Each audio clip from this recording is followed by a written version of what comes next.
Saya sekadar memperingati bila kita sebut nama Nabi Muhammad sallallahu alaihi wasallam dalam kuliah kita lebih kurang dalam berapa minit lagi. Ucapkanlah selawat ke atas Nabi.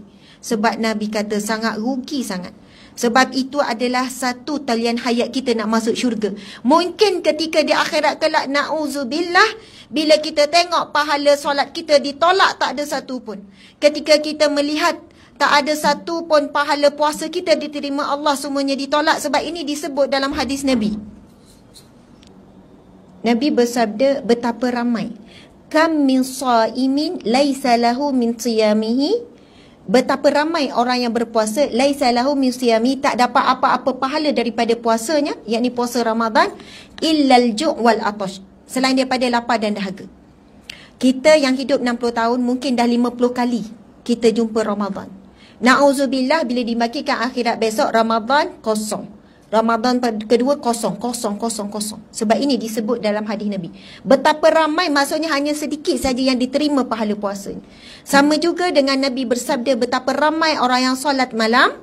Ini bukan solat 5 waktu. Solat malam ni tahap orang yang tak tinggal solat 5 waktu. Qiyamul lail ni. Tapi tidak ada apa-apa pahala baginya melainkan letih dan mengantuk.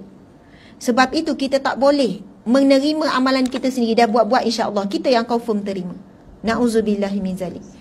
Jadi nak sebutnya, mungkin ketika sedekah kita tengok tak diterima Allah. Sebab ada riak, ada takabur, ada ujub. Kita buat baik ini tak diterima Allah. Mungkin ketika itu satu-satunya talian hayat kita untuk masuk syurga Allah melalui jalan apa?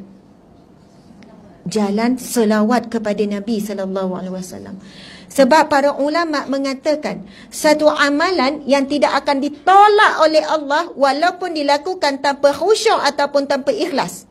Sebab kebetulan dia datang, dia ikut parakan, lepas orang berselawat, dia pun kena selawat juga.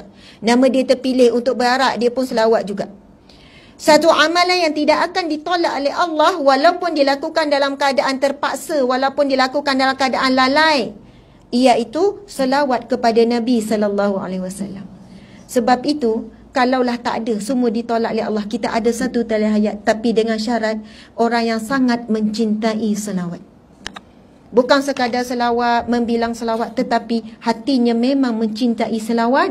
Bahkan kalau ada satu hari dia tidak berselawat kepada Nabi dengan jumlah yang telah dia jadikan amalan 100 kali sehari, 1000 kali sehari, membuatkan dia tak boleh tidur malam, tak tenang, kerana dah sampai masa dia mencintai selawat.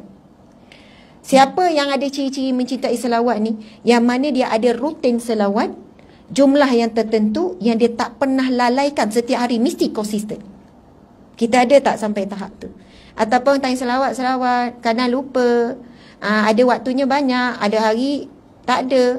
Itu bukan ciri-ciri orang yang mencintai selawat. Dia mesti ada rutin. Kalau kita baca kisah seorang ulama, seorang gabeno, seorang sultan, namanya Sultan Abdul Hamid. Dia punya amalan sebelum tidur setiap malam 1000 kali selawat kepada Nabi. Ada satu malam dia tertinggal untuk selawat, Rasul muncul dalam mimpi orang lain, pergi minta hutang dengan dia. Dia tanya, apa sebab kamu minta hutang dengan aku? Aku tak pernah berhutang denganmu. Malam tadi Rasulullah muncul dalam mimpiku. Rasul kata engkau telah berhutang dengan Rasulullah. Dia terus menangis. Sebab apa? Dia kata malam tadi aku terlalu penat sehingga aku tertidur tanpa aku melunaskan amalan aku yang biasa, iaitu berselawat 1000 kali setiap malam untuk Nabi. Sampaikan Nabi merindukan, mencari, menanti selawat. Agak-agak Nabi tunggu tak selawat daripada kita. Allahu Akbar. Wallahu a'lam. Kalau nak sebut insya-Allah, itulah kita. Kita sedap, bersedap hati. Maksudnya kita rasa Rasulullah memang tunggu dan sebagainya. InsyaAllah, mudah-mudahan. Sambung cerita ni ya. Sebenarnya sebut seselawat tu, tapi itu antara inti juga kepada ciri-ciri orang yang bertaubat, iaitu hati dia mencintai selawat kepada Nabi. Sebab dia takut sangat di akhirat kelak, dia tak ada jalan lain nak ke syurga, dia ada satu jalan, iaitu jalan selawat kepada Nabi SAW.